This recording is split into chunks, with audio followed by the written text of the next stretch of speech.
We've got a sneaky big series between two playoff hopeful teams going on in the Lone Star State. It's Phillies, it's Rangers in a crossover episode.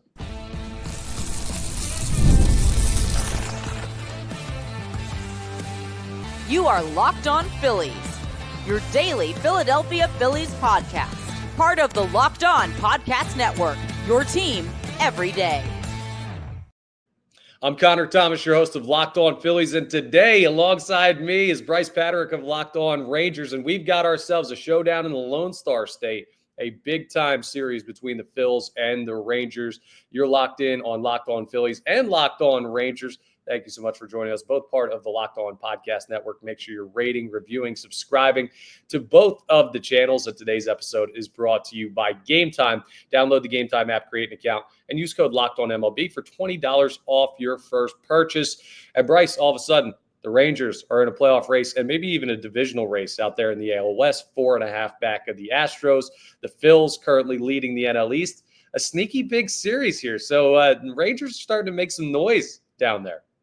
Yeah, they really are. I mean, it was a slow start to the year. Offensively, it's still been a slow start. I mean, this has been a season where the Rangers had big expectations. They brought back Nathan Eovaldi. They boasted a healthy Jacob deGrom to come here and do his thing. They had two touted young rookies in the rotation in Kumar Rocker and Jack Leiter. And this is the best rotation in all of baseball, something I did not think we'd be saying. And it's also, at least for the first half, was one of the worst offenses in all of baseball. Just a very confusing team this year. Jacob deGrom just fully healthy, basically back to the same version of himself that he had been in years prior. Last couple starts have been a little bumpy for him. Nathan Eovaldi, sneaky, one of the best pitchers on planet Earth, a 1.38 ERA, but isn't a qualifier in terms of the ERA title, so he's kind of flying on the radar.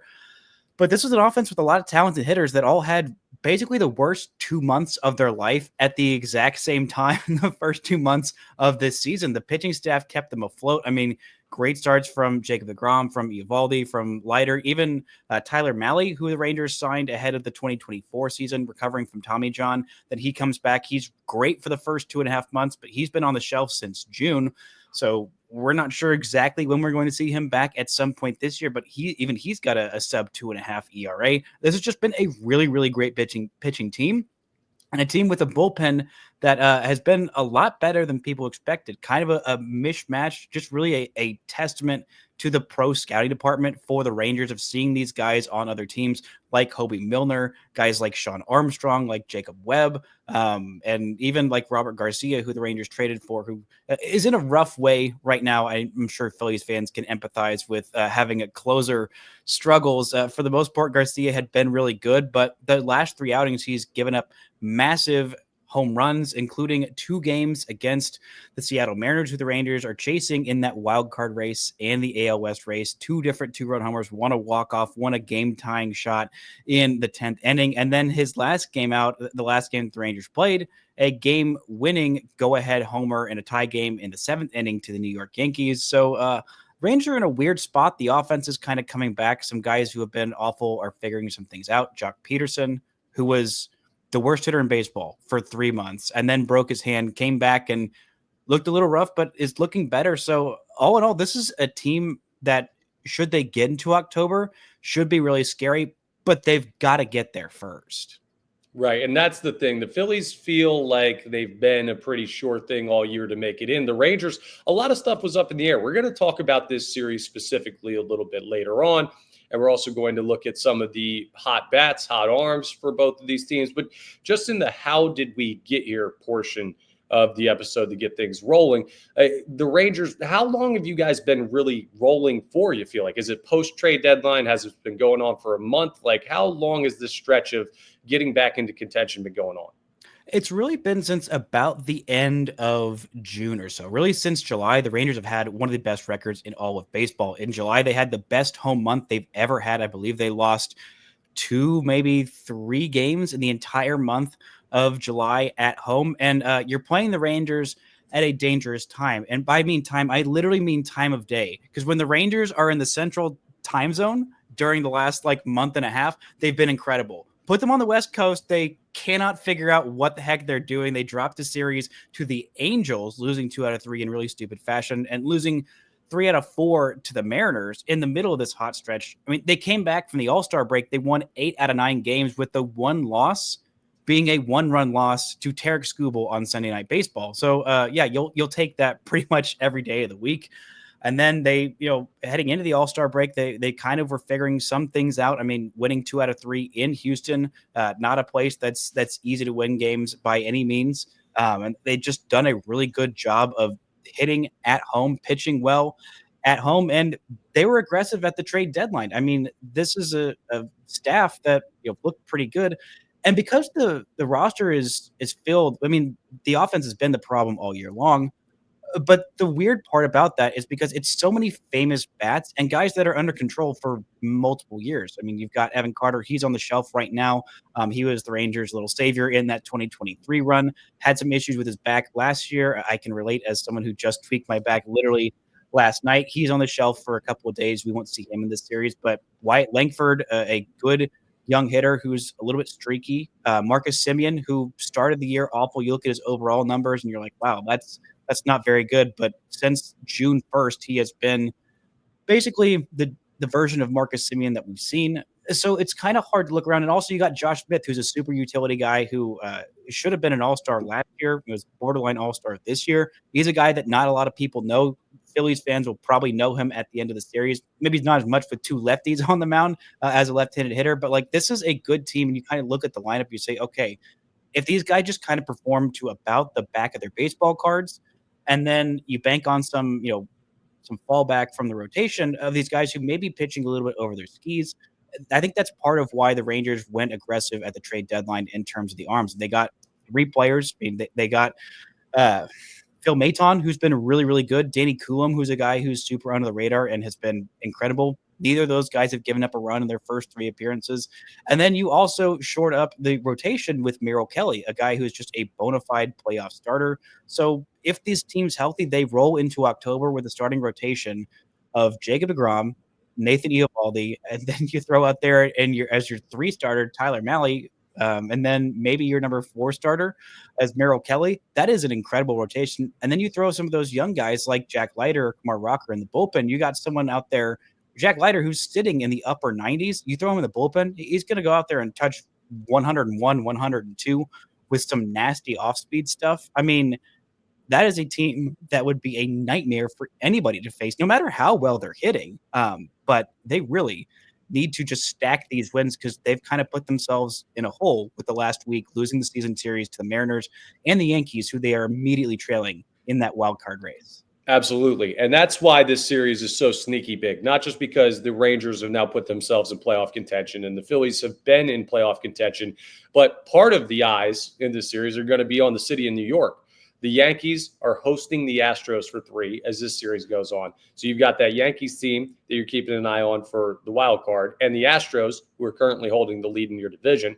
And across town, up there in Queens, you've got the Mets hosting the Brewers, which is a major matchup in the National League. And with the Phillies holding a 2.5-game lead in the NL East, that's a chance for them to make up some more ground if they can win. So I want to ask you real quick before we flip it over to a little more Philly-centric stuff in our next segment.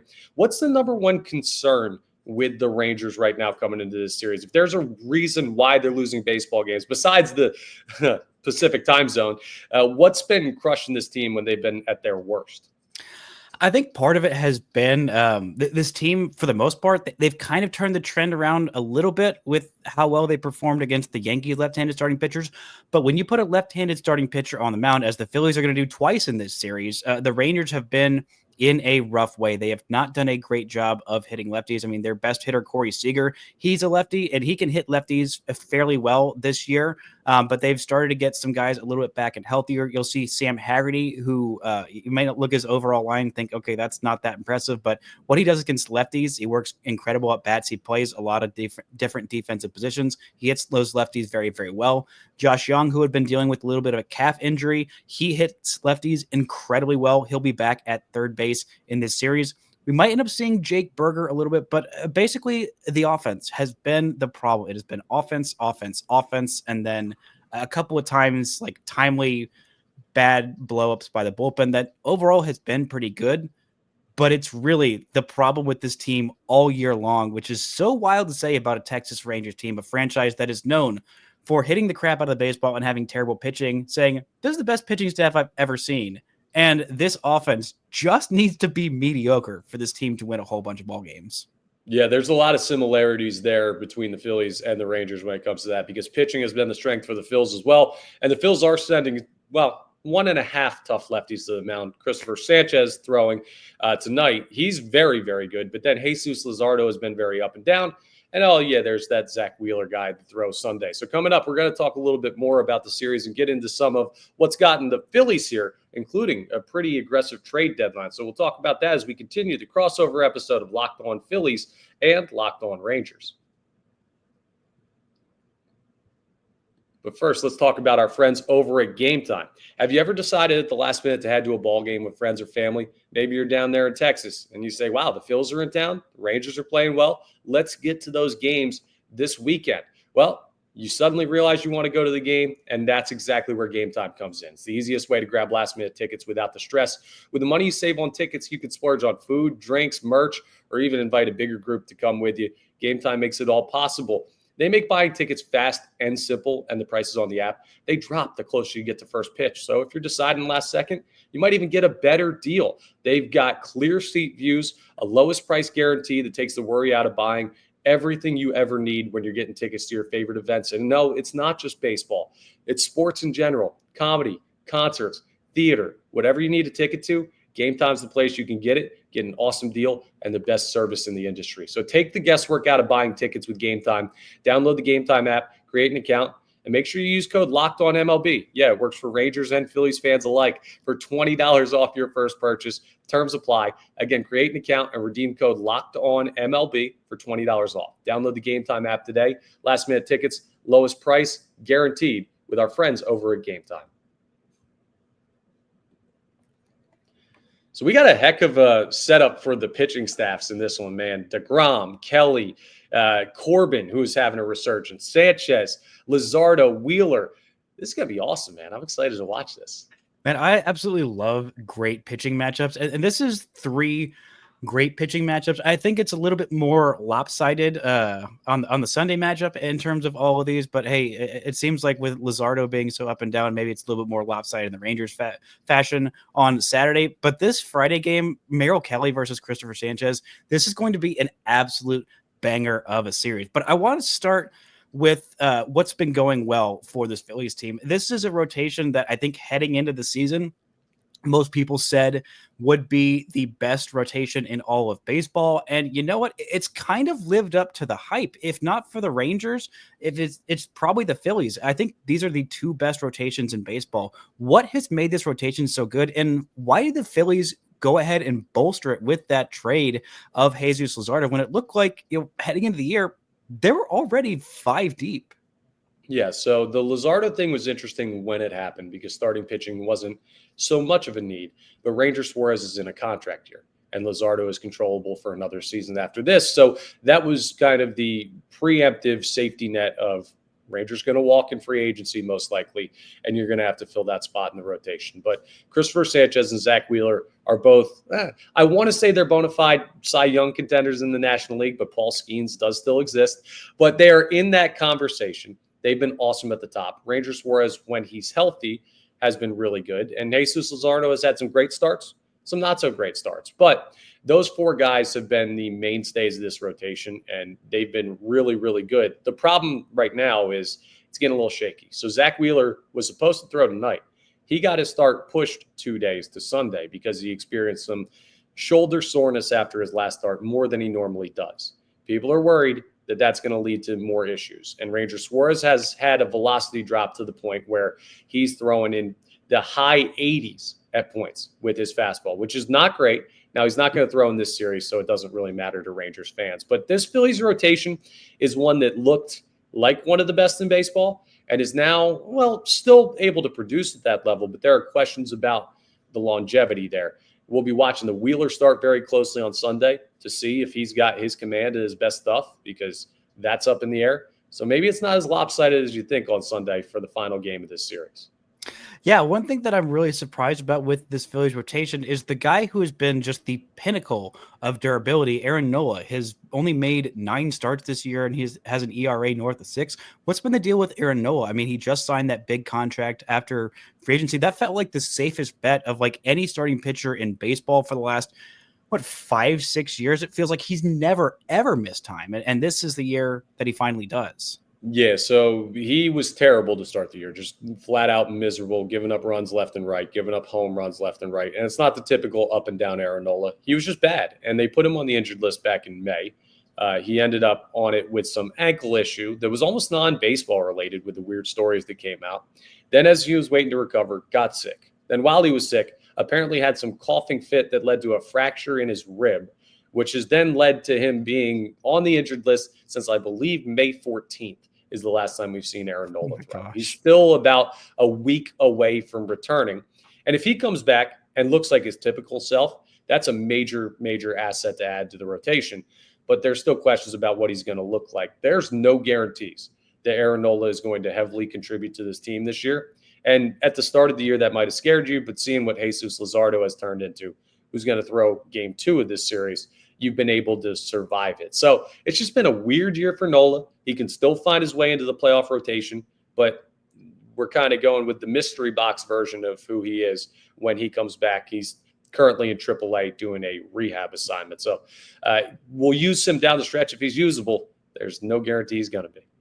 Yeah, you can never have enough starting pitching. I mean, the Rangers know that. Back in 2023, they signed, I believe it was about 11,000 starting pitchers. And by the time they made it to the World Series, they had about 2.5 working starters at that point. So you can really never have enough starting pitching. You can never have enough offense. And this Phillies lineup was supposed to be super dangerous, one of the best in baseball. And well, you still have Brice Harper, and even though he spells his name wrong, according to me, he still can knock the daylights out of the baseball. And you have Kyle Schwarber, who is having an absolutely exceptional year, and I believe is the hottest hitter on the planet right now, already at 40 home runs, and I believe he was at 12 before the All-Star break and has hit about 38 in the last week or so. What's been going on with Kyle Schwarber? Because I see that he's not only hitting for power, he's got a 256 average, which is not Schwarber-like. Dude, 94 RBIs too. So his first year with the Phillies, I believe he hit 46 or 47 home runs. He was under 100 RBIs that season. So maybe moving to the cleanup spot or deeper back in the lineup, he's currently batting in the 3-hole regularly, has helped him with the RBI numbers. But he is, I don't want to call him a streaky hitter because he can go yard anytime. He's not like a Nick Castellanos streaky where there will be a month where that guy shouldn't be on the team and then a month where he looks like the best hitter in baseball. But Schwarber always has that power. He just does when he starts getting them. He gets them in bunches, and he's in one of those stretches right now. Now, the past 2 games, the final 2 games against the Orioles, both Kyle Schwarber and Brice Harper did not do much at all at the dish. So they could be cooling off a little bit, or we could see the Texas Heat warm them back up. But this team goes offensively where Kyle Schwarber goes this year, and that's why he's rightfully in the National League MVP conversation. I didn't think we'd be talking about that. And again, another dude in the contract year who he's going to cost a pretty penny when this season is all said and done. The Phils are going to have to figure that one out as well. That's the number one bat, though, in this series. If you avoid anybody, avoid Kyle Schwarber. He is the king of offense for this team. Yeah, Jacob deGrom has had some issues giving up home runs, mostly just left-handed hitters. So I am rightly a little terrified of that. Maybe just pitch around him in that series. But one last thing, the biggest problem, I think, at least according to Phillies Twitter, this is the worst bullpen that the history of the world has ever seen. Is it actually that bad? And it seems like it's gotten a whole lot better with Jhoan Duran, the best closer moved at the deadline, with an incredible interest that I'm so glad that the Twins ended up adding in that trade deal. What has been the problem with this Phillies bullpen, and how much do you trust it now with the addition of Jhoan Duran? So it started in the offseason with not re-signing Jeff Hoffman, not re-signing Carlos Estevez. You lose 2 all-star arms from the bullpen from last year, and that automatically knocks you down. But then your replacement is Jordan Romano, who had been an all-star in previous years up in Toronto with the Blue Jays, who's pitched to an ERA above 6 this year. He's not been usable in high-leverage spots. There's questions if he's even going to get opportunities in the postseason if and when the Phillies get there. So the bullpen was an issue because you lost two big pieces, and the one kind of patch-up job did not work. But there are still some usable arms.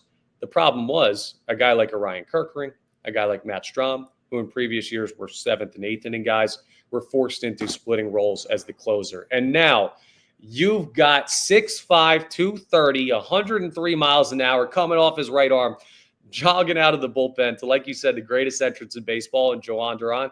That dude is unbelievable. Here's what we'll do. Just because we're doing this fun crossover episode today, we'll send you the graphics for his entrance, and you guys can play him down at the ballpark down there in Texas if you want when he comes in. Honestly, there are very few guys in modern baseball, a handful maybe, that make baseball an 8-inning game, which to me means if you're in the 9th inning with a lead, shut the lights off, go home. They're going to get those 3 outs every time. And he's one of those guys. And that now ratchets Strahm, who is an all-star, back to a setup role or even a 7th inning role. Kerkering, who's been pretty good, to a 7th or 8th inning role. And then guys that have previously been high leverage arms, like Jose Alvarado, who's going to return from his PED suspension sometime in the next week or so. They then get the 6th and 7th inning. It's a lot easier to manage the bullpen when you take an entire inning off the board and give it to a guy who's been one of the best closers in baseball. Yeah, that definitely does make life a whole lot easier. This should be a good series. Jordan Romano was a guy who I looked at the Rangers side. I'm like, why didn't they go get him? Ugh, dang! I wish the Phillies didn't go get him. The Rangers should have had him. And then here I am looking at guys, for like the most the Rangers spent on any reliever this offseason was $2.5 million. That was for Hobie Milner. He's got a 2.24 ERA this season. They got $1.25 million for Sean Armstrong, a 2.9 ERA with more than a strikeout per inning in 50 innings so far this year. I mean, it has just been hit after hit after hit. And Chris Martin, who is on the IL right now, he has been very, very good. He's dealing with a calf strain that's going to have him out 4 to 6 weeks. That's still 2 to 4 weeks away from returning. But when they add him back to this pen, they have John Gray, who was a starter this year. He had a fractured wrist. He missed all the season, just came back a couple of weeks ago. And you just throw that guy who has been a pretty serviceable mid-rotation starter into the bullpen. You have him out there with his nasty slider and sitting up there in the mid-90s. That is just a fantastic bullpen without that lockdown closer, but with 5-6 guys that you really trust in pretty much any situation outside of Robert Garcia just right now in those closing spots.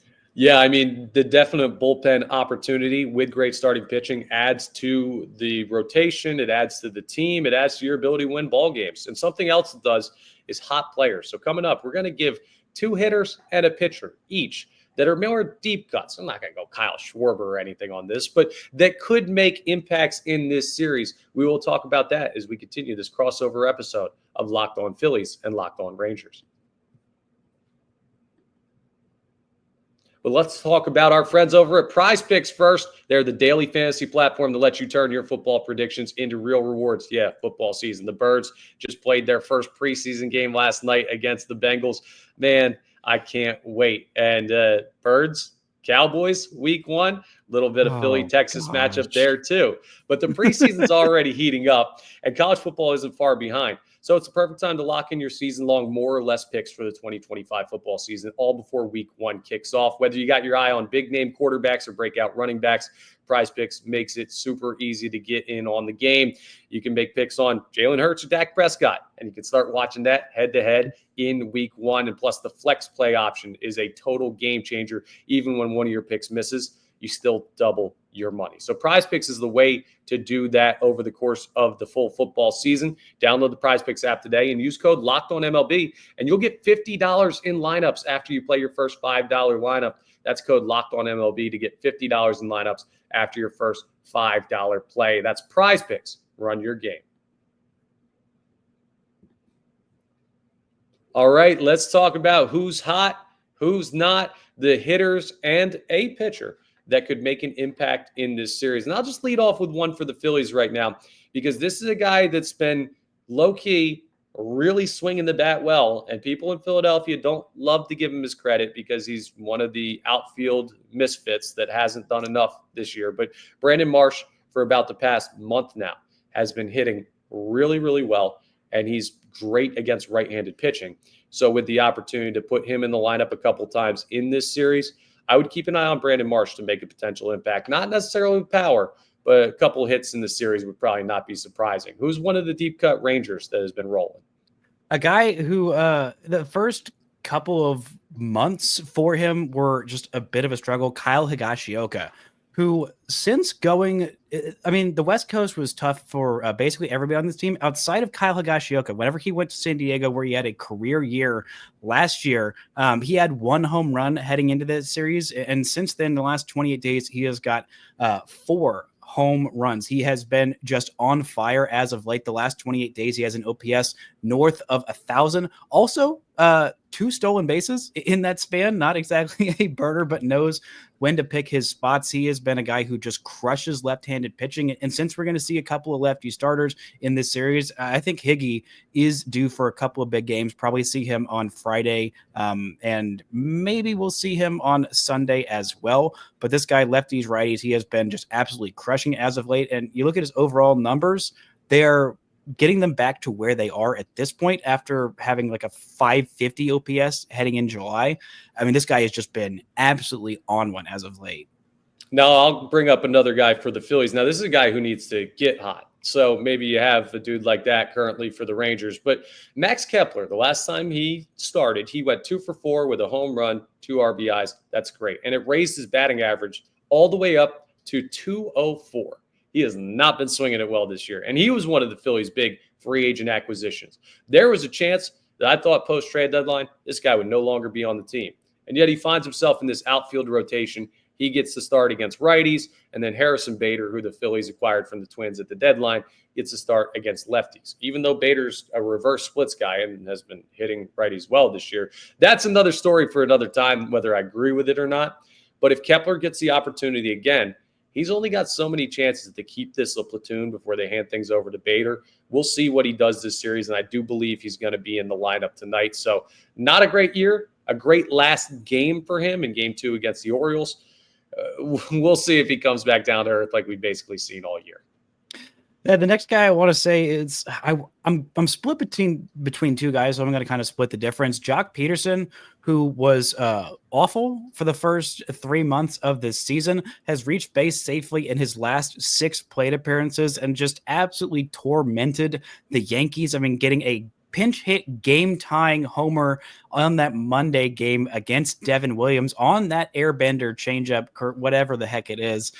Just absolutely just lit him up. He had reached base 4 times in the next game. But Josh Young, who we'll probably see in the series, he was an all-star for the Rangers in 2023, missed a big amount, basically all of 2024, after getting hit in the wrist by a pitch with now teammate Phil Maton at the start of 2024.